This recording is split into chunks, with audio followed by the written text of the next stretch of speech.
Hi, everybody, and welcome back to Rice to Meet You, your comedy podcast about Asian culture.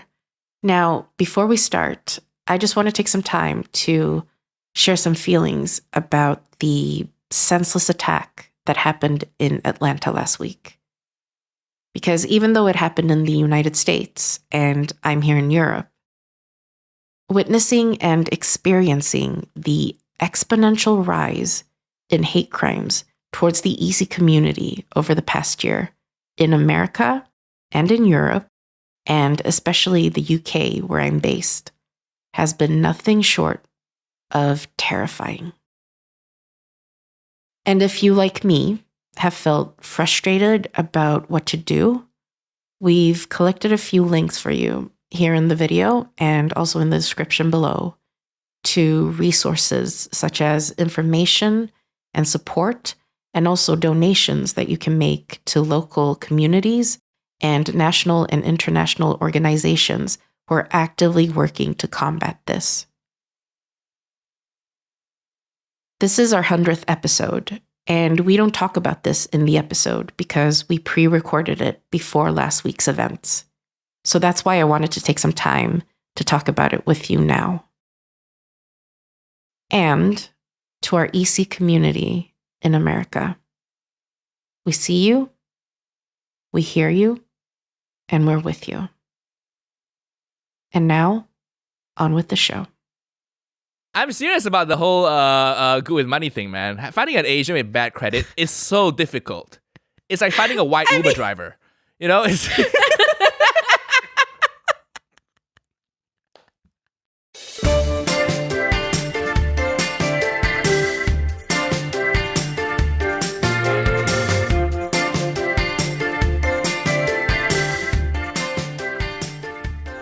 Hello and welcome to Rise to Meet You, a comedy podcast about Asian culture, starring me, Nigel Ng. And starring me, Evelyn Mock. Episode 100, people! Yay! We need an applause for this. Who knew we would last this long? Who knew saying 8 offensive things every episode and I'll still be around? It's only thanks to all our supporters, our listeners, and of course, our Patreon subscribers, because without you guys, this wouldn't be a thing. Why are you trying to make it out as if our podcast is some kind of controversial, podcast, when it's really just, you say some stupid stuff from time to time, and then I have to, be like, no, he doesn't mean it that way, and explain it. And then we continue. I know. Usually people who say controversial things are saying like good points and smart points behind it. I just say things that piss people off, and it's not even that insightful. You know? It's not. You're really not insightful in it. No, I'm not. I'm not. You're just trying to make people laugh, and then you just have missteps all the time. I'm trying to make people laugh, and then some people just don't have a sense of humor. Oh, Nigel. But for some reason, they just keep listening to this comedy podcast. Why? Nigel. Why? Oh, gosh. All right. Okay. So I guess the 100th episode is the one that gets us canceled. No. Oh, gosh. It is very exciting. We've lasted for 100 episodes. I know. I mean, who would have known? We've been going for a year and a bit, which is quite great. And I don't know.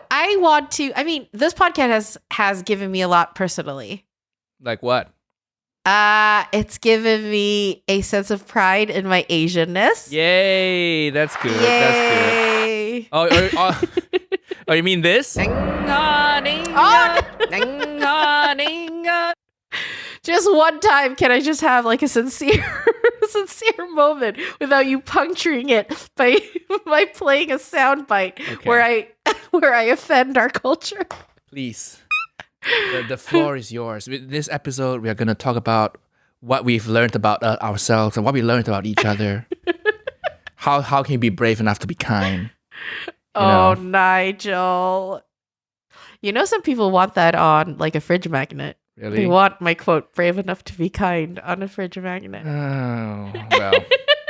I don't know if that's a compliment. If people want your stuff on a fridge magnet, that's not... People usually don't put smart people on fridge magnets. Why? You know what I mean? They should. No, it's so live, laugh, love. Every day. It's live, laugh, love on fridge magnets. So if people want to turn your thing, if people think what you say has the potential, there's a market for what you say on fridge magnets, that's not a good sign. That's not a good sign. People don't put philosophers on fridge magnets. E equals MC squared. Yeah, that's not on a fridge magnet anywhere. Right? I came, I saw, I conquered. No, that's not a fridge magnet. No, nobody puts Michel Foucault on a fridge magnet. Oh, no. No, I don't know if you know this. Or They just Wittgenstein. So yeah, it's just you. I'm just naming yeah. philosophers I still barely remember from my university days because I'm trying to sound smart. You know, I'm trying to show that I read. And I think when I'm trying to move right this year, listeners, right? And when I move to my new place, I'm gonna make sure there's a big bookshelf full of books I aspire to read. Isn't that great? You aspire to read. I'm just gonna go to a used bookstore because I can't afford new copies of those books. I'm gonna go to a new bookstore and I'll just go like, which books do I aspire to read? And then I'll just buy a ton of them, put it on my bookshelf. Maybe I'll dog ear a few pages to pretend that I've been reading them. You know? Okay. And then they just collect dust. So if you're ever at Nigel's new place and you just see the books and you see that they're dusty as F, then you know that he hasn't read them. It's okay. You know, I have a joke where I say, my friend got punched in the face because of COVID, which surprised me because I always thought it would be because of his personality. Hey, you've said this on a podcast before. I have. But it's a good joke. It's a good joke. Thank you. Yeah. Thank you. And then I say, it's Nigel Owing, and people go, oh, yeah, okay. People okay. keep forgetting I've been a victim of a hate crime. You know? They keep, I guess I just don't give off victim vibes. People keep forgetting. If Evelyn got punched in the face, that'll be the first thing you say to her every time you met her. You know what I mean? Come on. It's because people actually like me. They're like, okay. It's horrible that Nigel got punched in the face because of COVID reasons. But if it had just been because of, him reasons, then that would be okay. No, I'm kidding. When I walk down the street now, I feel like a woman. You know? I have that fear now since getting punched. I carry the keys in between my fists. You know? I am very alert. Just trying to scan, trying to listen to their footsteps. Are they speeding up? Seriously. And I'm like, Really? Is this what women go through? Because you have PTSD. Yeah. From the punch. Oh. Maybe not PTSD. Maybe it's more like just being alert. Or I don't know. Maybe it's normalized in my head now. So for the rest of my life, I'm going to walk on streets like this. Especially in London. You know? Nigel. So I feel you. I'm going to start watching true crime drama soon. I try to stick to the light side of the street. You know? What else do women do? As I said, You share a live location. I don't even know who to share share with. a live location. That's the problem with having a divorce and you're foreign. I have no emergency contact in my life anymore. Every time a form asks me that, I'm like, who do I put? Why haven't you put me? I would have thought you would have put me. You're in fucking Sweden. Oh, yeah, I'm in Sweden. What? I'm in hospital in need of a blood transfusion. They call you. You're like, okay, what? Oh, there are no direct flights from Gothenburg. Sorry. You know? No, they won't. They'll call me and then they'll be like, this tone sounds foreign. I'm going to hang up. So they won't even finish the call. Exactly. They're not going to pay for roaming. So. They're not going to pay for roaming. People always think that they're like, is this costing me money now because you're abroad? Exactly. Like, you're fine. So like, who do I put as an emergency contact? Why don't you put one of your Tinder hookups? Boundaries, Evelyn. Boundaries. You put them in the emergency contact and now they think you want a future with them. You know? Oh my God, Nigel has me as his emergency contact? I think he wants to have kids with me. Oh gosh. Yeah, I can't do that. No, I just want to stick it in you. Don't even have my number saved as a contact on their phone. So I just show up as a number, +44 something. You know, can you imagine receiving a call? Your Tinder date has been in an accident. Please come to the hospital. But that would be great because then you're like, oh, at least he didn't ghost me. He was actually in an actual accident. It's not he didn't ghost you. It's he couldn't ghost me. He's stuck in a hospital bed. I know where he is. Why did he return my call? They just come to the hospital, I don't know, Ward 305, and just walk in. Wow. What the this fuck, is the Nigel? most elaborate way anybody has ever tried to not date me. Yeah. That's very funny. It is a problem, right, for foreign people, emergency contacts. Yeah. I don't know who to put. It's I don't know true. who to put. Somebody should start a service, actually. Emergency contact for you. Yeah. Just like, they just have people that can be your emergency contact. That's actually a good idea. Yeah. I don't know. But I'm just saying, I walk down the street now, there's a little bit of fear and apprehension, you know? Oh, man. I'm sorry to hear that. That's why. I mean, my goal in life, I'm gonna have to. That's why I have to be successful. I have to be able to afford Ubers everywhere. It motivates me. This hate crime has motivated me to work harder to afford Ubers everywhere. so that you won't get punched again. Yeah. Unless the cab driver is racist, then I'm like, fuck. And he has you exactly where he wants you. He's just like, oh gosh. So what has this podcast given you? Tell us, Evelyn. So what has this podcast given me? As I said, it's given me pride in my Asianness. It's given me a space where I feel like I can be myself and express myself. And it's given me a platform to reach out and connect with other diaspora Asians and other Asian people in general. And also it's given me K-drama. Evelyn used to hate her own culture, before this podcast. Evelyn hated who she was. Evelyn secretly wanted to be white. I did not phrase it like that. I said I had a lot of internalized shame about being Asian because I grew up as an Asian in Sweden in the West. And there was a lot of shame around that projected onto me. And I internalized that shame.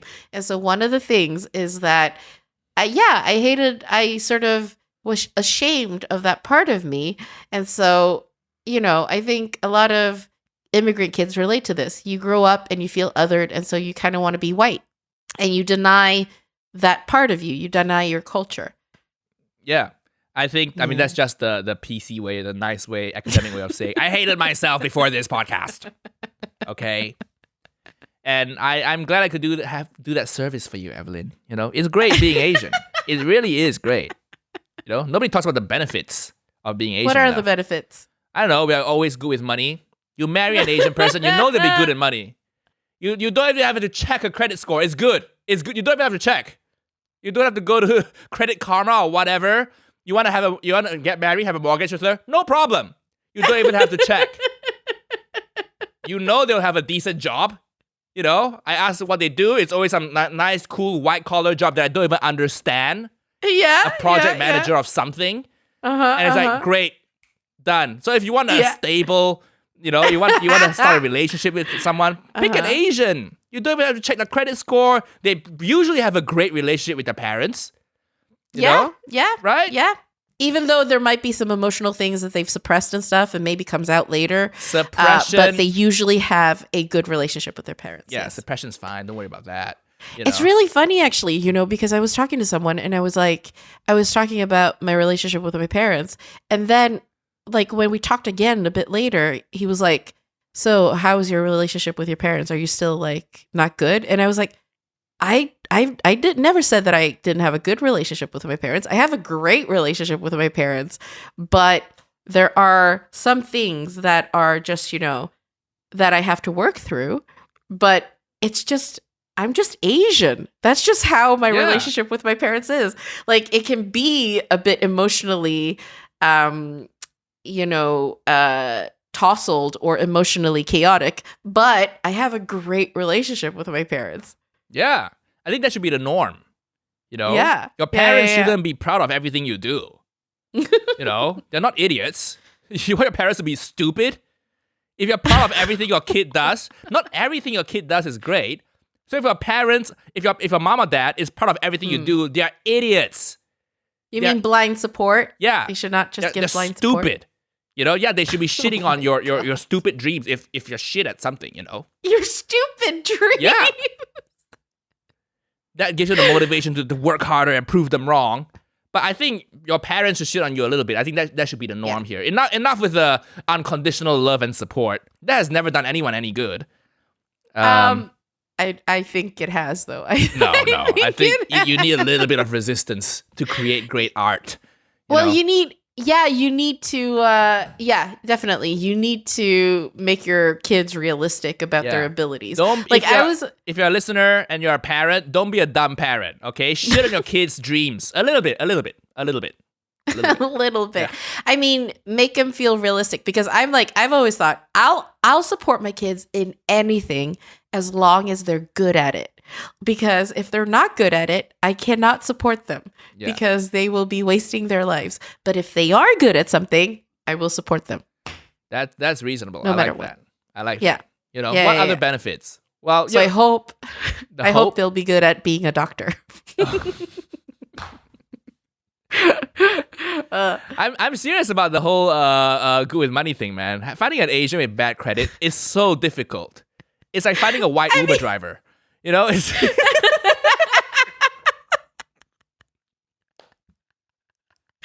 oh my god. But honestly though, even the ones that gamble have good financial because they've made the judgment call. They're like, okay, my finances are good enough. I have enough profit that I can spend some of it on gambling. This is play money.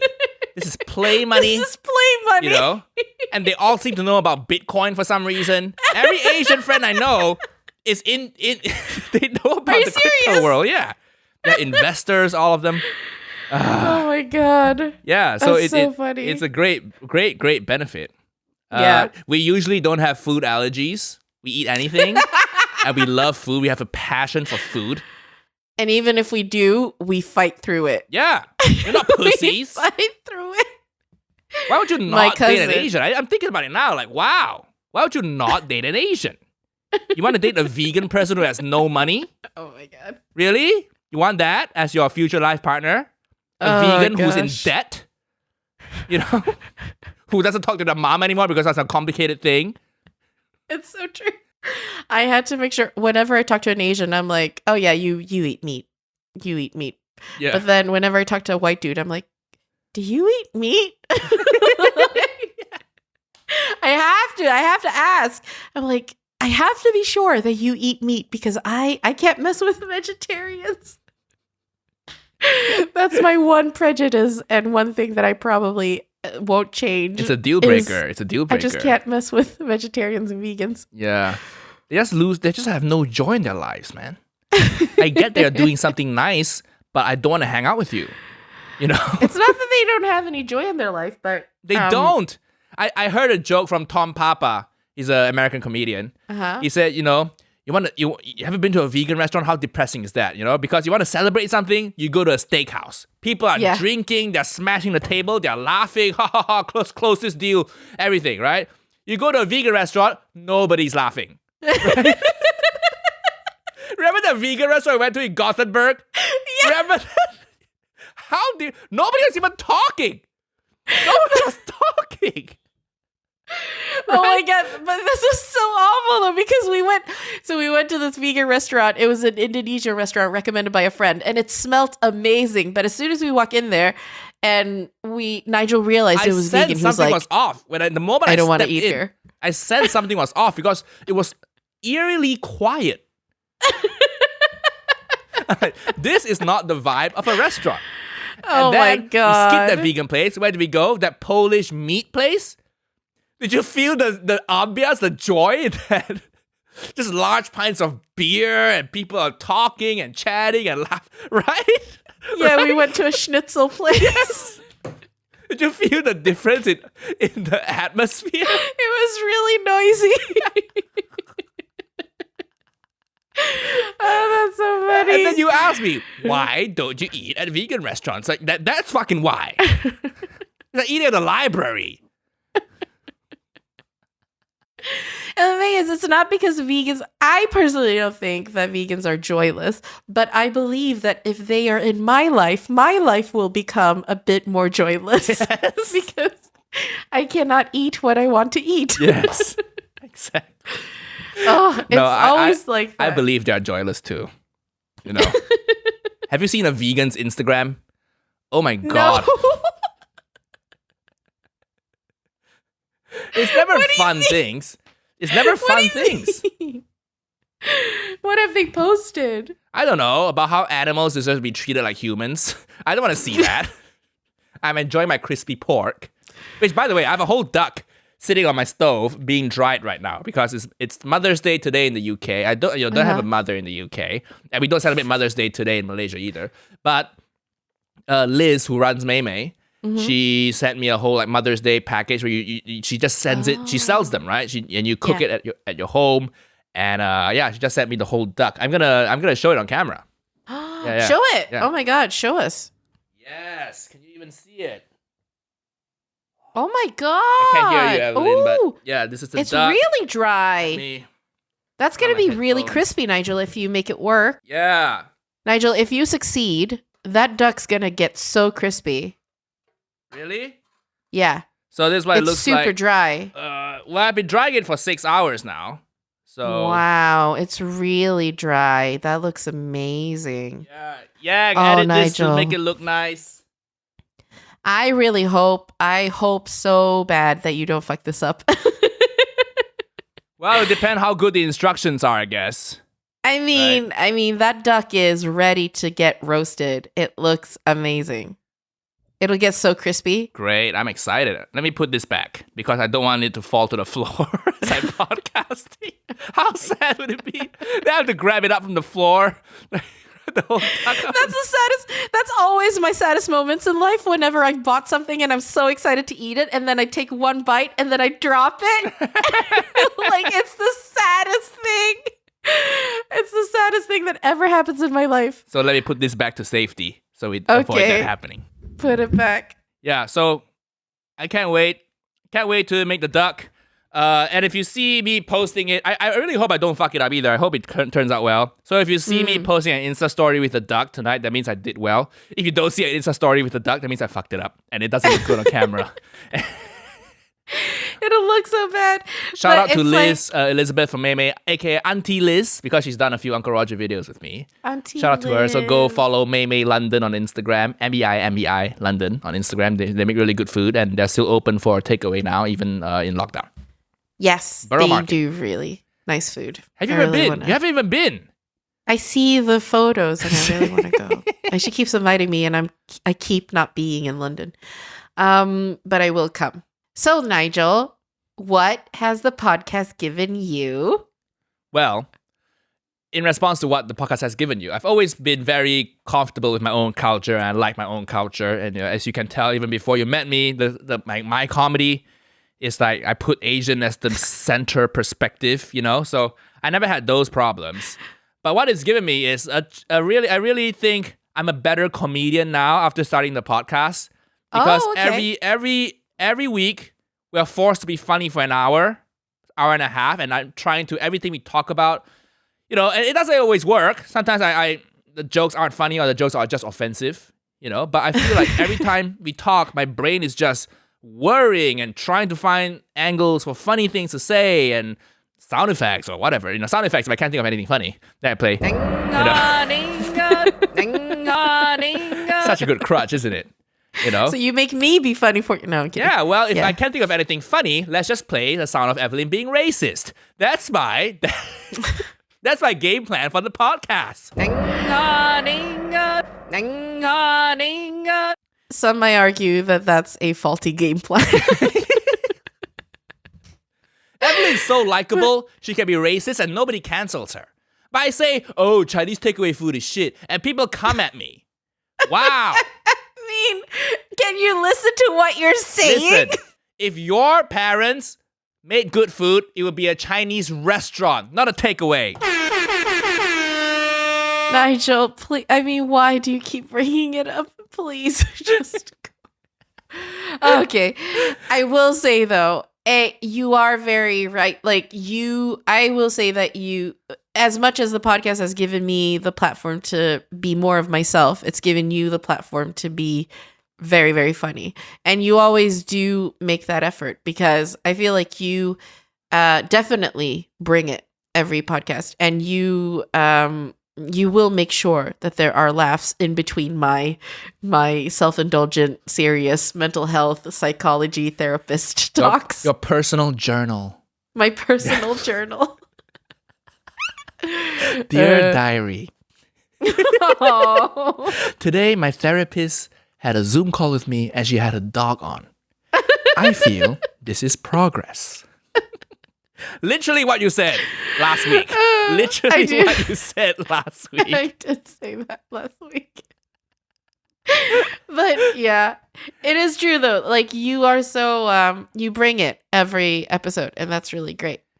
And also, I mean, on a more serious, more gentle note, it's given me a good friend.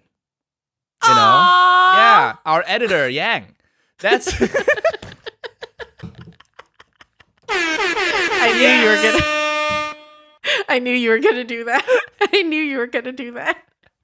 Because you cannot be sincere for even a moment. No. I'm sincere. I just want to add a joke first before my sincerity. Is that a lot? Is that too much to ask? And we are good friends now because we are forced to talk to each other for 90 minutes every week. We are. And sometimes that's how you make the best friends, when you're forced in a confined space with someone. Like university, we always have great university friends, or we have great high school friends, because you're forced to interact with people. And that's what's missing in this fast-paced London society. There's no more forced interaction. How can you make friends when everybody has their own plans? How? Why do you make friendship sound like a hostage situation? I mean, I think there's some truth to it. You need to be in a space with someone for an extended period of time. So you develop Stockholm syndrome? No. Okay. No, I get what you mean. I get what you mean. Try to make friends in London like completely from zero. What? Yeah. You gotta like take a pottery class or something, and then you meet them every week. Yeah. Right? And then sometimes you meet at pottery class and you get along, but then you ask them, hey, you want to get like drink sometime or get lunch or dinner sometime? And then they find that weird because they're like, you're my pottery friend. Why are you asking me to change the setting about hanging out? You know? You ever feel that? I've never. No? I think in the usually UK, want to hang out with me. No, I'm kidding. In the UK, I think in the UK, people have more delineated, you know, like lines of friendship. Like, this is my work friend. This is my burlesque show friend. This is my karaoke friend. I'm thinking of things people do in London. This is my secret cinema friend. It is true. They do burlesque. A lot of people do burlesque. Yes. Yeah. And those Venn diagrams do not cross in British society. In Malaysian society, it's different. I was just back there a month ago, and then it's so simple. We mix and match all the friends.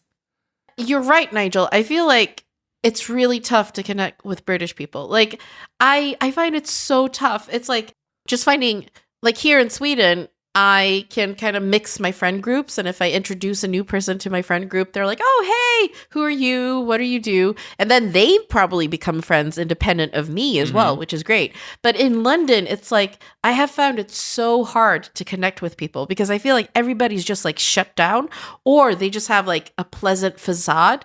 And then they don't let you beyond that pleasant facade. Yeah. And everybody seems to have made their friends from university. So they don't want to make friends after university. See, university, a confined space where you're forced to interact with people. My theory holds, okay? That's why refugees who came here on a boat, friends for life. Friends for life. Okay? Remember that 48-hour boat ride, Ahmed? Yeah, I remember. Cheers, bro. Ding. You know? I feel like that's trauma bonding. Remember how dark the night sky was? We couldn't even find the North Star, and we had to just use our intuition to find where England was? Remember that? Yes. I'll never forget that for every day I live. Why another mention of refugees? It's our 100th episode. And you just keep going back. I mean, refugees aren't the well that keeps on giving comedically, Nigel. I don't know. Every app, I keep thinking of new things, new facets of the refugee life. About refugees. This is me bringing it, okay? Offensive thing, 2 out of 8, okay? This is me bringing it. Oh, God. All right. You just said it's a good thing that I bring it. And then when I bring it, you're like, why the fuck are you bringing it? Because then that is my role in this. I have to oppose it a little bit because that's what the listener's thinking. When you go crazy, I have to go straight. Uber straight. Oh my God. But no, reality is the British thing is real, man. Yeah. I've been on dates with the British women. I've been on date with this one British woman. We slept together twice. And then I still don't know if she likes me. You know? We went on 3 dates. Had sex twice on 2 of those dates. And I'm still like, She comes over and she returns my texts. And she, we have sex and stuff. But does she even like me as a person? I don't get the feeling she likes me. It's a bit weird. That's very funny. If you date any other race, any other nationality, you know if they like you or not. Right? Yeah, that's the first half hour. Not 3 dates. You know? They say, I like you. There's body language, you know? There's, I don't know. Yeah, there's stuff that they do that British women don't, I guess. I don't know. The British women. That's why Asians are the best, you know?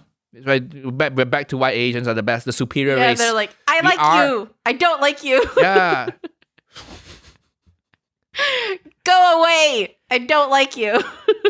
Sometimes, don't you think we are the superior race sometimes? Don't you think that? For the 100th episode, we're gonna go race biology. We're gonna go full Mein Kampf right here. It's my struggle to tell people how we are the best. Why are we the best? Mein Kampf. Why are Asians the best? I told you already. We all have good credit. Find an unemployed Asian. It's so hard. It's so hard. Right?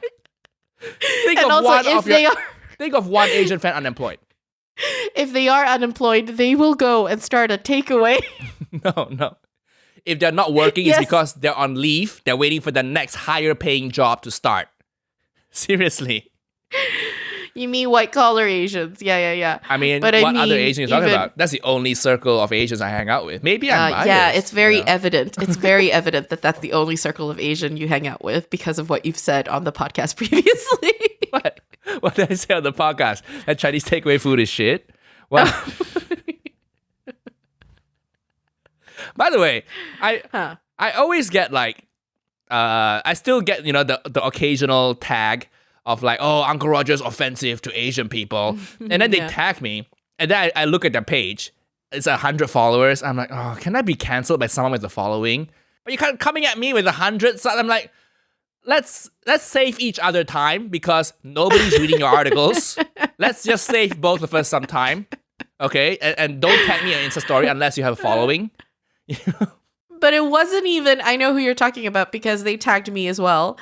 And they came at me and they were like, oh, why are you need to like hold him accountable, blah, blah, blah. And then they went into, I have a highlights that says where I've put everything that I've written or, Instagrammed about Asian hate crimes, like stop Asian hate.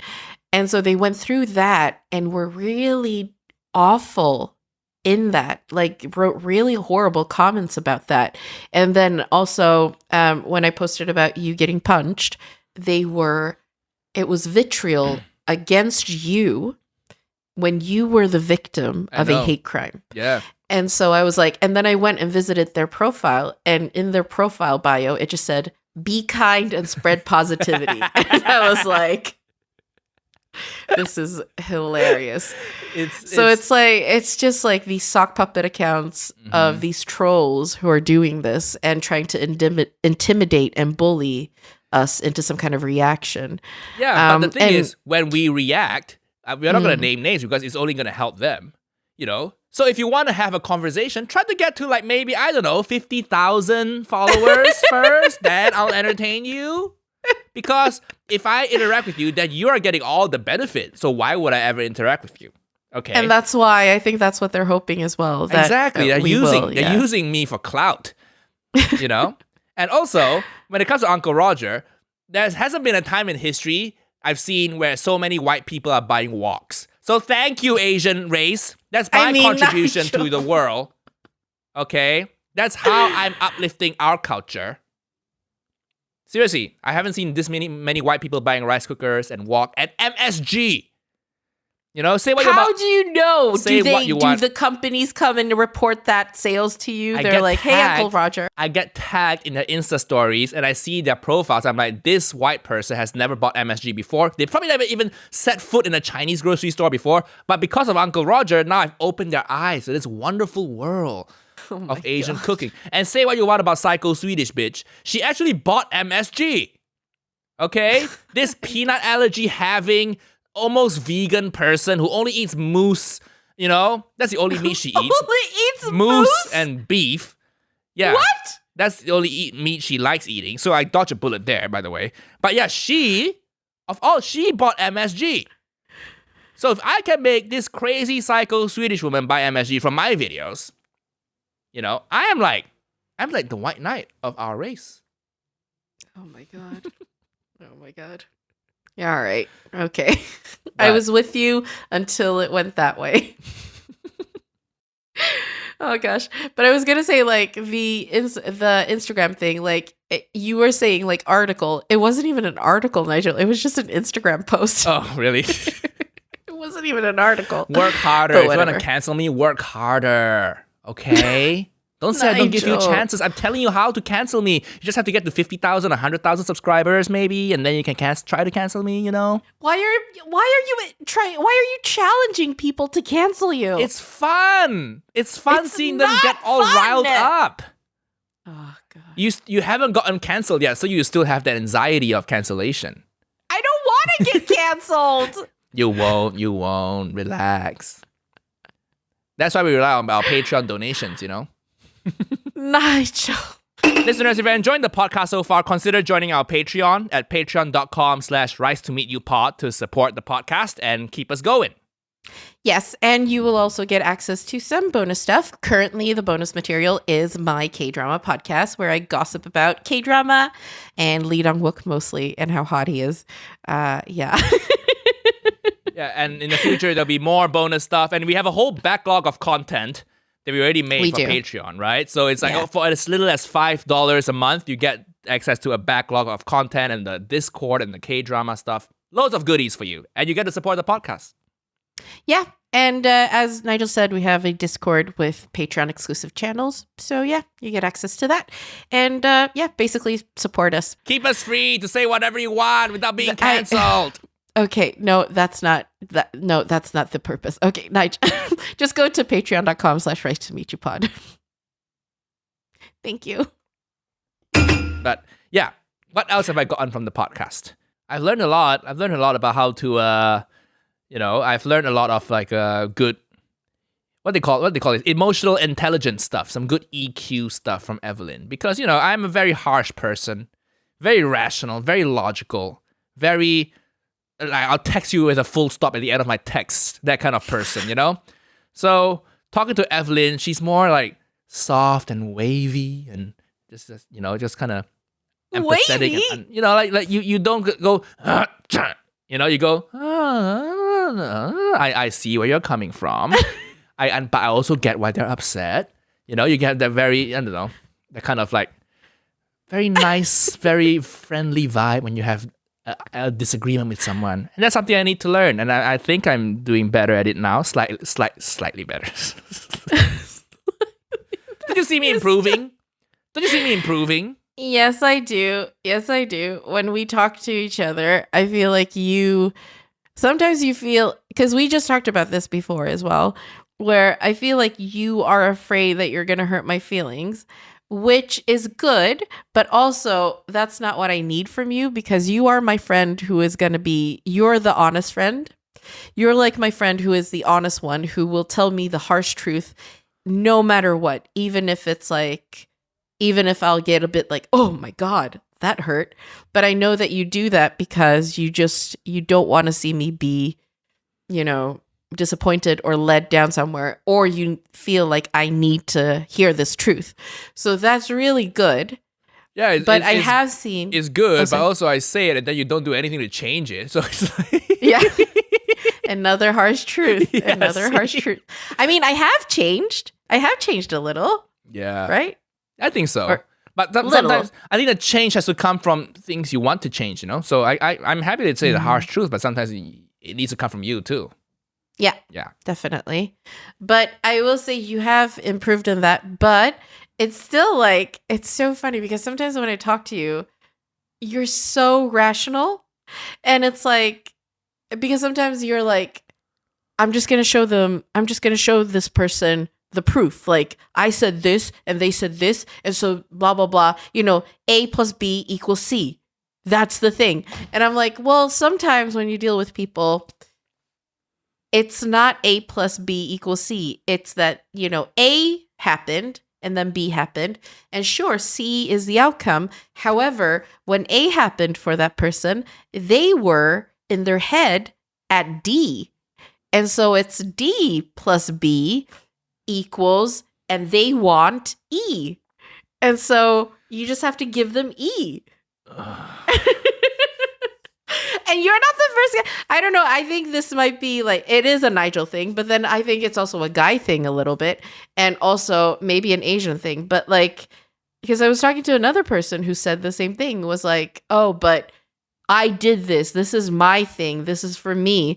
But I'm like, yeah, but if you hurt that person's feelings, can't you acknowledge that that person's feelings were hurt and just apologize? And, even if you want to keep doing what you're doing, just be like, I am sorry that it hurt you, but I will keep doing this because of blah, blah, blah, blah, blah.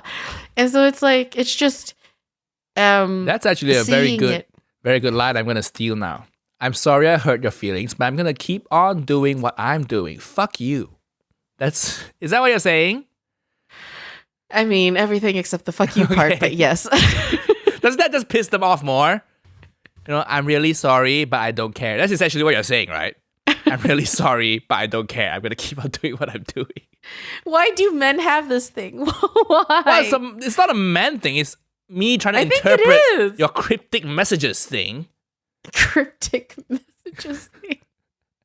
It's just like, I think it's just like, yeah, maybe it is reading emotions and emotional maturity and, all of that stuff.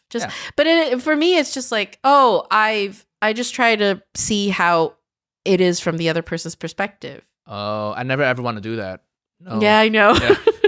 I don't want to be in your shoes. Your shoes suck. Okay? I want to be in my shoes. I want to be in my Chelsea boots. Unless your shoes are nicer than mine, I never ever want to be in your shoes. Okay? Oh my God.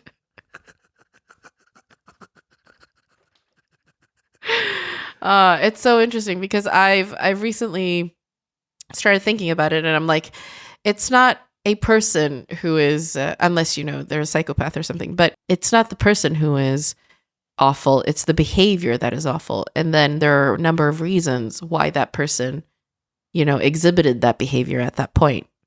That's what I think. What? I don't get it. What's the difference? Yeah, it's fine. Let's move on. It sounds very like stuff you say to your therapist.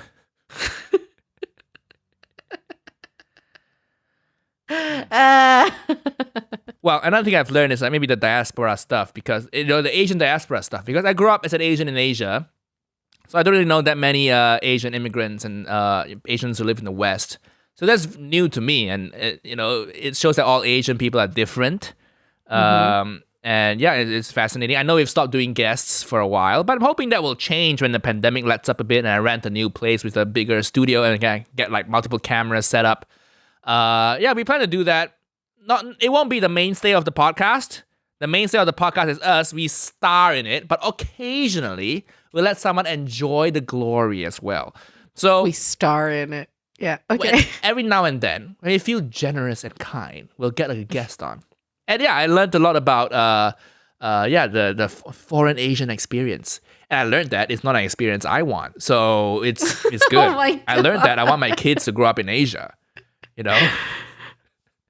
So what is it about the foreign Asian experience that, I don't know. I don't want to. We talked about it last week. We talked about it last week. Essentially, I don't want my kids growing up thinking, I'm not Chinese not to be Chinese, not British not to be British. I just want them to be like, I'm Malaysian. That's it. Period. 2 words. Your identity. 2 words. Now this baggage. But it was fascinating to learn about your strife and struggles. Oh my God. Your family problems. You know? Well, something I've learned about is more Asian culture things. And one of the things is nasi kangkang. Oh, yes. Because you finally saw the Chef One video. I finally saw the Chef One video because our patrons in the Discord were talking about nasi kangkang. And they were like, Evelyn should do that. Ha ha ha. And then I was like, what is this? And then I watched your video and I was like, why would people want me to do that? I mean, it's the only way you can get a guy. Oh, come on.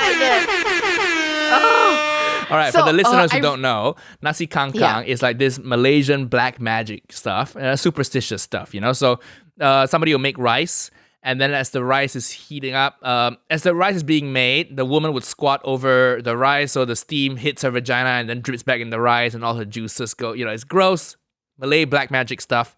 And then apparently the legends have it, that's how you get a guy. The guy will fall in love with you. The guy will be controlled by you after he eats this your vagina juice rice. You know, so the pussy juice rice. That's how you control a man and win his heart. And that's what Evelyn has to resort to. If Tinder doesn't work out, this is what she has to resort to. Just squatting over her rice cooker. So what? I start like a new restaurant, and everybody's like, "Oh my God, the rice is amazing! Yeah. What's the secret?" And then I'm like, "Well, let me tell you, Yes. it's this Malaysian nasi kangkang." Like I really need to change my image if this is my image. Like, I do not need to squat over rice and drip into rice to get a man. Like it's. Nigel, stop it! What? Stop it with your face! I'm not saying anything. I'm just looking at the camera.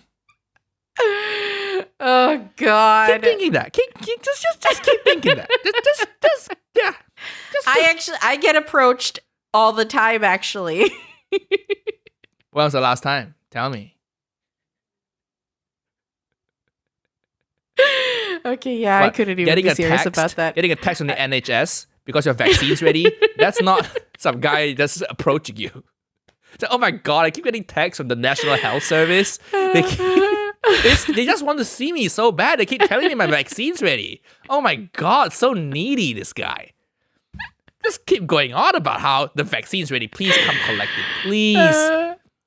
Take it, otherwise you'll die. You have diabetes, you have high blood pressure. Take the vaccine. Come see us.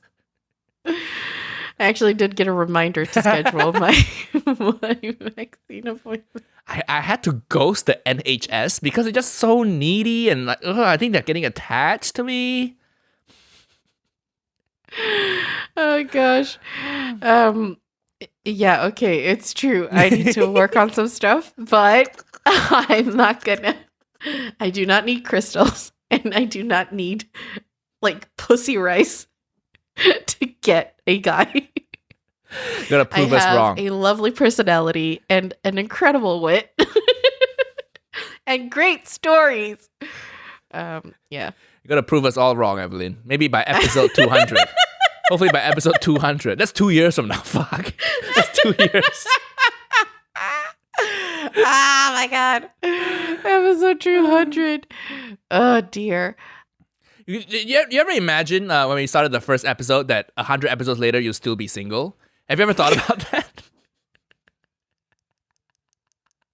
But gives you some perspective, doesn't it? Gives you some perspective. To be honest, you were married, went through a divorce, got into something with like somebody who was a narcissist. That's and true. And then now you're like dating and sleeping around. So yeah, you have had a much more bigger life than I have. I've lived a within life. this podcast. Yeah. You've lived like 3 lives. I've had happy and sad moments, but the podcast started after we separated. You know? Oh, was it? Yeah. Oh, yeah. I wouldn't have space to put this roadcaster in when my wife's stuff is still in the closet. You know? I'm so glad she left. My closet just got I got more space for podcast equipment. Oh my god. Isn't that the best thing when the love of your life leaves you and then you just have space to buy a microphone? Is that the best thing? And a boom arm? Saddest thing I've heard. Saddest thing I've heard. But also, it really does make me realize, like, as soon as you didn't have a partner, you shot to fame with Uncle Roger, and I've not had a partner throughout this whole thing, and I'm still like,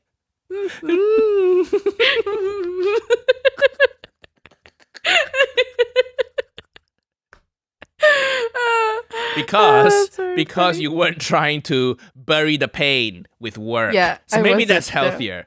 Because you have a therapist. The therapist is the reason you're not successful, Evelyn. Because you're dealing with it in a healthy way. I'm just trying to bury all that shit with millions and millions of subscribers.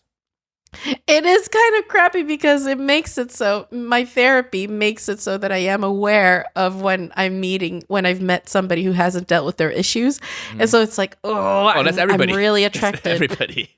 It's everybody. Well, because that's the thing. I'm like, I'm so attracted to this person, but I can't deal with it because they haven't dealt with their stuff. So I just want, listen. So you just see all of those things. You really want to be with a guy who's super mentally healthy. You want a little bit of edge. You want a little bit of just mental angst and dark. You want a little bit of darkness in a guy. It makes them attractive.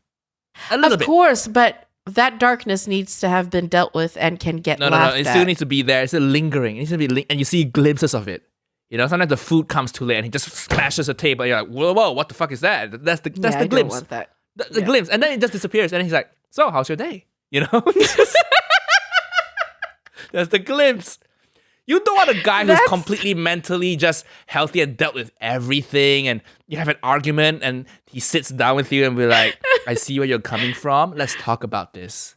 You know, you don't want a guy like that. You want a little bit of darkness. I do. No. Yes, you do. Hey, what listeners, you let us know. Do you want a little? I'm not saying a complete abusive psychopath. No, but what you described is abusive relationship. No. Just glimpses. You want that energy around your kids? Just glimpses. Glimpses of it. Like, they won't hit you. They won't verbally abuse you. But sometimes there are little ticks, you know, like he they'll scratches make you live the in table. constant anxiety for when they'll get set off. No, it's a glimpse. It's a glimpse. Yeah. I think a little bit of darkness makes everything interesting. You know, then you get to learn about the person and you get to find where did that darkness come from, you know. Of course, but I feel like they have to have dealt with that darkness. Okay. I have darkness. Really? Yeah. Okay. I know. You talk about it on the pod, yeah. But isn't it great? That's the best part about your wife leaving you is more room for podcast equipment and lighting, you know, and tripods. Oh my God, so great. Now I can set up my tripod in the house and nobody complains. Before this, it was like, why is your camera stuff all over the place? Guess what? I'm alone now. I can put it anywhere. So basically, for the 100th episode, we've both concluded that we've replaced intimacy with the podcast. The podcast has become our partner. And or our baby, really. Yeah, it is our baby. We're really hard on it. Our baby. Right? That's what happened. Oh my God. I don't think you can have a relationship until we end the podcast. No. I can keep multiple things going.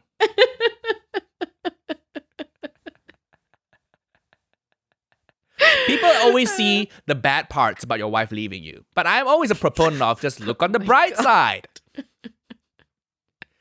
No more blouses. In comes the mixing board, you know? No more blouses. Oh, can you program some like words of affection into the mixing board so when you're lonely you just press them? Yeah. You make me feel special. Oh, really? Really? Oh, thank you. Or if I'm feeling horny. Oh yeah. But we're on YouTube now, so we Terrible. can't play it all the time now. We got copyright strike. Oh gosh. So we can all agree that this podcast has been such a joy to our lives, you know?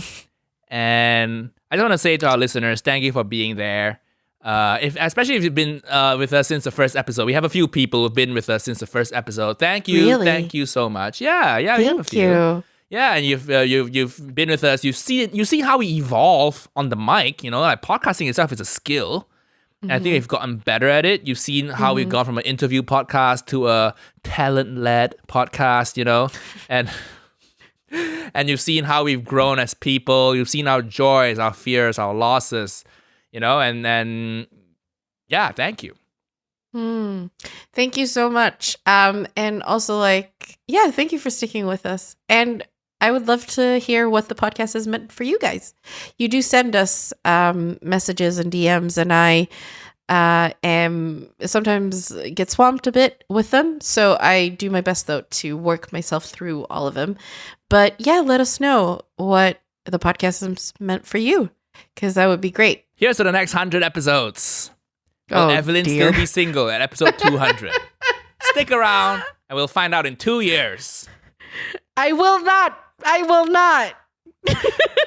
You heard it here first. Check back in with us. We'll check back in with you guys in 2 years. Oh my God. See you next week, people. Single is not my friend.